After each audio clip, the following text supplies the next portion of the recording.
Breaking news. Gudivada YSRCP నేత మాజీ మంత్రి కొడాలి నాని అనుచరులను పోలీసులు వరుస అరెస్టులు చేస్తున్నారు. అధికారంలో ఉండగా చేసిన అరాచకాలపై పోలీసులు చర్యలు చేపట్టారు. 9 మంది వైఎస్ఆర్సీపీ యువ నేతలను అరెస్టు చేసిన గుడివాడ 1 టౌన్ పోలీసులు పెదపారుపూడి పోలీస్ స్టేషన్కు తరలించారు. 2022 డిసెంబర్ 25న టీడీపీ మాజీ ఎమ్మెల్యే రావి వెంకటేశ్వరరావు వస్త్ర దుకాణంపై పెట్రోల్ ప్యాకెట్లు దాడి చేసిన అరాచకాన్ని సృష్టించారు. ఈ కేసులో 143, 144, 145, 188, 427, 506, రెడ్ విత్ 149 బిఎన్ఎస్ సెక్షన్ల కింద కేసులు నమోదు చేసి అరెస్ట్ చేశారు. కృష్ణా జిల్లా వైఎస్ఆర్టీపీ అధ్యక్షుడు గడ్డం గ్యాంగు మెరుగుమాల కాళీ పరారీలో ఉన్నాడు. అస్సాం రాష్ట్రానికి పరారైనట్లు పోలీసులు గుర్తించారు. ప్రత్యేక బృందంతో గాలింపు చర్యలు చేపట్టారు. అధికారంలో ఉండగా చేసిన అరాచకాలపై నమోదైన కేసులను పోలీసులు తిరగదోడుతున్నారు.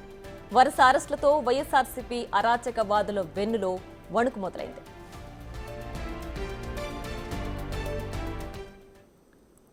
ప్రభుత్వం చేస్తున్నటువంటి అక్రమాలు కానీ, ప్రభుత్వం అమలు చేయలేనటువంటి పథకాల గురించి కానీ ఎవరు ప్రశ్నించకుండా ఉండాలనే ఉద్దేశంతో కేడర్ని భయపెట్టాలి, పోలీస్ కేసుల ద్వారా వీళ్ళని ఇబ్బంది పెట్టాలని చెప్పి ప్రయత్నం చేస్తున్నప్పటికీ కూడా వైఎస్ఆర్ పార్టీకి చెందినటువంటి కేడర్ ఎవరు కూడా భయపడకుండా మరి ఈరోజుకు అనేక రకమైన అరెస్టులు, ఒక అరెస్టు చేస్తే అదే అన్ని స్టేషన్లకు తీసుకెళ్ళి అన్ని స్టేషన్లోనే ఎఫ్ఐఆర్ కట్టి సిరీస్ ఆఫ్ క్రైమ్స్ చూపించి అది ఆర్గనైజ్డ్గా క్రైమ్గా చూపించి బెయిల్ రాకుండా అడ్డుకోవడానికి చేసే ప్రయత్నం.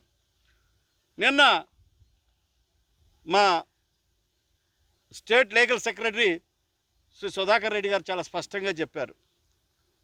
ఏదైతే బిఎన్ఎస్ఎస్ యాక్ట్లో 111 ఉందో ఆ 111 అనేది ఈ కేసులకు సంబంధం లేదు. పైగా ఎప్పుడో 2020లోనో 2022లోనో జరిగితే ఐపీసీ సెక్షన్స్కి తోడు ఇవాళ బిఎన్ఎస్ 149 బిఎన్ఎస్ 149 అనేది అక్రమంగా ఆయుధాలు కలిగి లేదా దేశం మీద రాజద్రోహాన్ని తీసేసి ఆ రాజద్రోహం ప్లేస్లో ఇది పెట్టడం జరిగింది. అంటే కేంద్ర ప్రభుత్వానికి సంబంధించిన ప్రభుత్వాన్ని కుట్రతో కోల్చడానికో లేదా ప్రభుత్వం మీద యుద్ధం ప్రకటించడానికో చేసే సెక్షన్ని ఇక్కడ తీసుకొచ్చి అమాయకులైనటువంటి ఈ వీరి మీద, గుడివాడకు చెందినటువంటి వైఎస్ఆర్ కాంగ్రెస్ పార్టీ కార్యకర్తల మీద, నాయకుల మీద పెట్టడం మేమందరం కూడా తీవ్రంగా ఖండిస్తాం. మరింత సమాచారం మా ప్రతినిధి శివ ఫోన్ లైన్ అందిస్తారు. శివ, చెప్పండి, గతంలో వైసీపీ నేతలు చేసిన అరాచకాలకు సంబంధించి ప్రస్తుతం అరెస్టుల పరంపర కొనసాగుతోంది. మరోవైపు వైసీపీ నేతలు ఇవి అక్రమ అరెస్టులు అంటూ వాదిస్తున్నారు. ఏ విధంగా చూడాలంటారు దీన్ని?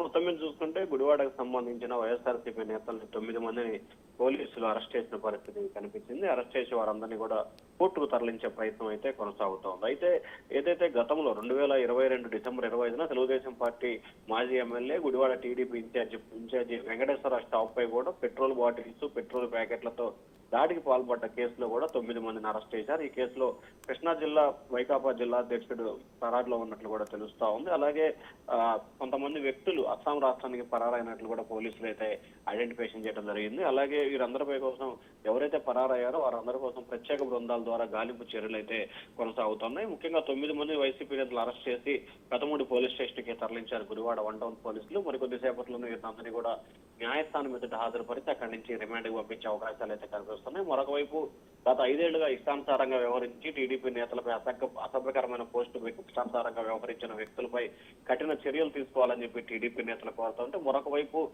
కూటమి ప్రభుత్వం కక్షపూరితంగా వ్యవహరిస్తూ వైఎస్ఆర్సీపీ నేతలే టార్గెట్ గా అక్రమ కేసులు బనాయించి అక్రమ అరెస్టు చేస్తా ఉందని చెప్పి వైసీపీ నేతలు అయితే ఆరోపిస్తున్న పరిస్థితి కనిపిస్తోంది. మరొక వైపు వైఎస్ఆర్సీపీ నేతలు గతంలో 5 సంవత్సరాల కాలంగా ఇష్టానుసారంగా పెట్టిన పోస్టులకు సంబంధించి కూడా ఆ పార్టీ నేతల్లో వెన్నులో వణుకైతే ఇప్పుడు మొదలైన పరిస్థితి కనిపిస్తా ఉంది. Priya. Right Shiva, thanks for the updates.